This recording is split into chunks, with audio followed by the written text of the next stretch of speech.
우리 윤 행장님은 수출입은행 출신이시죠? 그렇습니다. 처음에 수출입은행 들어오셔서 쭉 계시다가 민간에 잠깐 나가셨다가 다시 오신 거잖아요. 그죠? 그렇습니다. 모든 역사를 다 꿰고 계시고 그런 문제점들 다 알고 계실 텐데 오늘 답변하시는 거 보면 지나치게 소극적이고 좀 뭐라 그럴까 본인의 소신이 잘 보이지 않는 그런 모습이에요.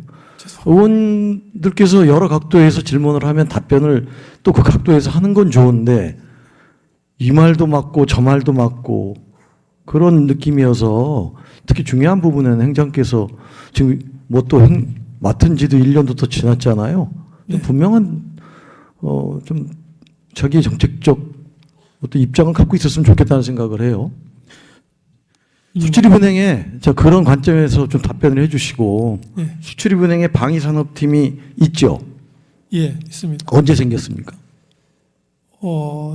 방위산업팀 그 전에 그 따로 또 없었는데 2019년에 세웠습니다. 제가 받은 자료는 21년도예요. 이게 사실 우리나라 방산이 해외로 제대로 크게 수출하고 이런 거는 이제 최근의 일이잖아요. 그렇습니다. 예. 그래서 우리 문재인 대통령 시절에 우리 방위산업을 국가정책산업으로 지정을 합니다. 예? 그렇게 하고 이 K방산이 우리 수출국으로 가야 된다. 이러한 또 신년사도 하시고 우리 경제의 신성장 동력으로 급성장하고 있다. 이렇게도 얘기를 하면서 앞으로 첨단무기 국사 차원을 넘어 수출 산업으로 도약시킨다는 비전이 만들어져서 가는 거예요. 그런 나름의 배경이 있는 거죠. 그렇습니다. 제가 처음 들어와서 작년에 그 학대 예신 유태에서 승인한 것이 문재인 대통령이 이제 임기 말년에 이집트에 방산 수출하기 위해서 가셔서 아마 그쪽에서 아마 이제 빈손 외교 이런 것들 염두에 두고 아마 금리를 깎았던 모양인데 그때 국익을 위해서 안 하시고 들어온 거를 저희가 시간을 갖고 협소해서 제대로 금리를 받고 승인을 한 게 있었습니다. 말씀드렸다시피 이 방산은 어떻게 보면 초당적인 이슈라고 생각합니다. 네, 그렇고요. 그래서 의원님들도 뭐 당을 넘어서 네. 여러 시각에서 지금 보고 있는 거예요. 그렇습니다. 네. 그리고 이 방산 시장 특히 국가 간의 이런 뭐 수출입은 굉장히 특이한 파이낸싱 구조를 갖고 있잖아요. 그렇습니다. 네. 그러니 글로벌 방산거래에서 흔한 구매 파이낸싱이 그 수입액의 한 80% 정도를 수출국이 해주는 거 아닙니까? 그렇습니다. 대부분 그렇죠. 그렇습니다. 선진국 경우에는 예산으로 하는데 그때 대부분의 국가들은 그 파이낸싱을 동반하는. 그렇죠. 선진국이야 뭐 자기 예산으로 하겠죠. 근데 그것이 재정이 조금 취약하다든지 그런 국가들은 예컨대 폴란드도 마찬가지고. 그렇습니다. 그렇게 하는 게 일반적인 거래 관행 아닙니까? 그렇습니다. 자, 그럼 그렇게 보면 전제가 두 가지가 되는 거예요. 자, 우리나라 방산이 세계 시장으로 나가야 되겠다. 그리고 비전이 있다. 전망이 있다. 이거 하나고. 그리고 그것이 수출이 계약이 되려면 80% 정도의 파이낸싱을 수출국이 해줘야 된다. 그거 없이 되기는 상당히 쉽지 않다. 특히 그 제3국 같은 데 할 때는요. 이게 제 지적이 맞는 겁니까? 그렇습니다. 네.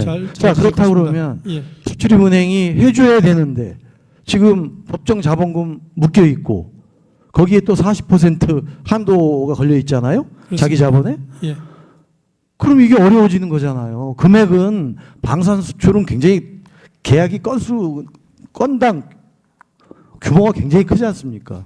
예. 이번에 폴란드는 1, 2차 합치면 얼마쯤 됩니까?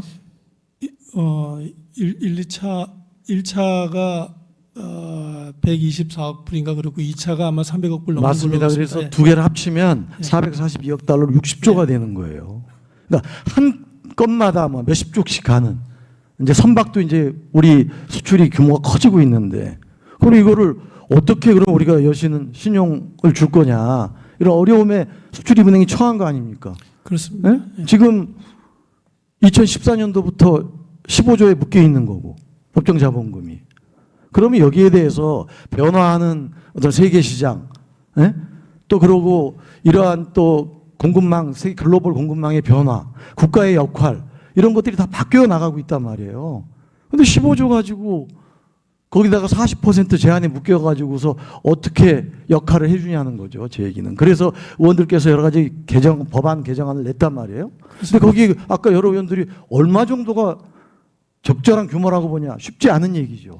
예? 어떤 분은 뭐 25조 낸 의원도 계시고 30조 낸 의원도 계시고 35조도 있고 또 한도의 예외 규정을 또 바꾸자는 의견도 있고 이런 것에 대해서 이런 앞으로 우리가 정권을 넘어서 국가 전략 산업이라든지 또는 뭐 국가 정책 사업이라든지 이런 걸 어떻게 수출입은행이 받쳐 나갈 것인가라는 차원에서 좀 연구가 돼서 아까 연구가 됐냐고 물어보시던데 답변해 줄 정도는 돼야 되는 거 아닌가. 옆에서 쭉 한 대여섯 분의 오늘 의원들께서 그 폴란드 이번에 방산권으로 얘기를 하시는데 도대체 윤희성 청장은 무슨 생각을 갖고 있는지 잘 모르겠다는 거예요. 예, 제가 조금 말씀드려도 되겠습니까?